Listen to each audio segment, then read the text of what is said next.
বহুদিন পর মন খুলে কথা বললেন আবারও সাকিব আল হাসান। বললেন ক্রিকেটারদের হাতিয়ার হিসেবে ব্যবহার করা হচ্ছে, প্রিমিয়ার লিগ না হলে ভুক্তভোগী হবেন ক্রিকেটাররাই। এমন মন্তব্য করেছেন সাবেক অধিনায়ক ও বিশ্বের অন্যতম সেরা অলরাউন্ডার সাকিব। ক্ষমতা কুক্ষিগত করার জন্যই ক্লাবগুলো খেলতে চাইছে না, এমনটাও মনে করেন এই অলরাউন্ডার। ডেইলি স্টারকে দেয়া সাক্ষাৎকারে সাকিব বলেন, একটা জিনিস আমি বুঝি, এখানে একমাত্র ভুক্তভোগী হলো খেলোয়াড়রা, অন্য কেউ সাফার করছে না।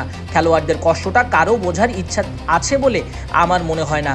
সবাই আসলে যার যার ক্ষমতা দখলের লড়াইয়ে ব্যস্ত। খেলোয়াড়দের হাতিয়ার হিসেবে ব্যবহার করছে একটা পক্ষ।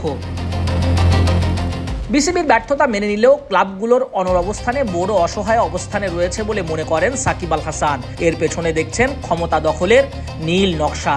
জানান, ক্লাব যদি খেলতে না চায় বিসিবি কি করবে? বিসিবি তাদের ম্যানেজ করতে পারছে না, এটা বিসিবির ব্যর্থতা। খেলোয়াড়দের আসলে তো কিছু করার নেই। ধরেন আমি ক্লাবের মালিক, আমি বললাম খেলবো না, এখন আপনি কি করবেন? আপনি বিসিবি হলে বড়জোর অনুরোধ করবেন, তারা সেটাই করছে। দেশে ফেরা ইস্যুতে সাকিব আল হাসান বলেন, আমি আশাবাদী, আমি সবসময় আশাবাদী মানুষ। আইনি প্রক্রিয়া শুরু হয়েছে, যদি দ্রুত সবকিছু সমাধান করতে পারি, না হলে সময় লাগতে পারে। তবে আমি সর্বোচ্চ চেষ্টা করছি দ্রুত বিষয়গুলো মিটিয়ে ফেলতে। যত দ্রুত এগুলো সমাধান হবে তত দ্রুত আমি ফিরতে পারবো। স্বাভাবিকভাবেই কেউ যদি নিজের দেশে যেতে না পারে তাহলে সে দেশকে মিস করবেই। আমিও ব্যতিক্রম নই, আমি দেশকে ভীষণ মিস করি সব সময়। আশা করি শিগগিরই ফিরতে পারবো, আর তখন অবশ্যই খুব ভালো লাগবে। ভবিষ্যতে রাজনীতি করার সুযোগ তো সবসময় থাকবে, এ কথা বলেন সাকিব আল হাসান। একজন ক্রিকেটার হিসেবে সময় সীমিত, তাই এখন পুরো মনোযোগ খেলাতেই রাখতে চাই। বলেন, রাজনীতির জন্য আমৃত্যু সময় আছে, ক্রিকেটের জন্য সময়টা কম। রাজনীতি নিয়ে যেটা বলছেন, আমি মনে করি রাজনীতি একটা বড় প্ল্যাটফর্ম, যেখান থেকে বড় ধরনের পরিবর্তন আনা সম্ভব। যদি আমি মানুষের জন্য কিছু করতে পারি তবে সেটা আমার ভালো লাগবে, এবং সেই আশা আমার এখনো আছে, সব সময় থাকবে।